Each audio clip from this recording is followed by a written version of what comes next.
असं नेहमी माझ्यासोबत का होते ते मला माहीत नाही. तर गुड मॉर्निंग मंडळी. तर वेट लॉस जर्नीचा 8वा दिवस आहे आज आणि सुरुवात मी इथं हातामध्ये ग्लव्स घालण्यापासून करते. तर मेहंदी लावायची होती म्हणून ग्लव्स वगैरे घालून घेते.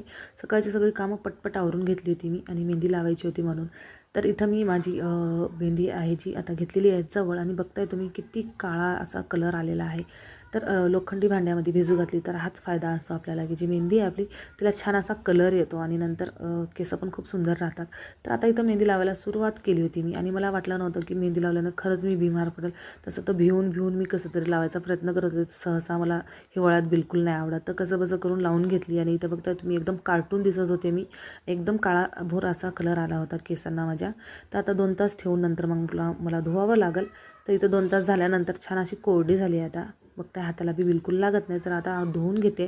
नंतर मग मी बसले माझ्या जेवणाला. तर कारण मला खूप भूक लागली होती आणि सकाळची सगळी कामं आवरून मेहंदी वगैरे लावायला मला 12च वाजले होते आणि टाईम टेबल थोडासा फिसकला होता माझा आजचा. तर तुम्ही बघताय ताटात खूप साऱ्या भाज्या आणि सॅलड होता. तर सुरुवात सॅलडपासून केली आणि आज अर्धीच भाकर घेतली मी भात असल्यामुळे. तर सॅलड खाल्ल्यामुळे ना भूक जी आहे ती थोडीशी कमी होती आपली आणि सॅलड आपल्या शरीरासाठी खूप चांगला असतो हे तर सर्वांनाच माहीत आहे. तर जेवण वगैरे केलं मी नंतर आणि माझी तब्येत बिघडेल असं मला बिलकुलच वाटलं नव्हतं. जेवण करेपर्यंत नंतर थोडा वेळ खूप छान वाटत होतं मला. फोनवर बोलल्यानंतर मग अचानक डोकं दुखू लागलं म्हणून मी जरा असं झोपावं म्हटलं की तापच आले. संध्याकाळी मग उठून आवरून घेतलं सगळं आणि आज मी याची भाजी बनवते. तर याची भाजी ऑलरेडी टाकलेली आहे, तुम्ही जाऊन बघू शकता. तर भेटूयात नेक्स्ट व्लॉगमध्ये. Bye bye.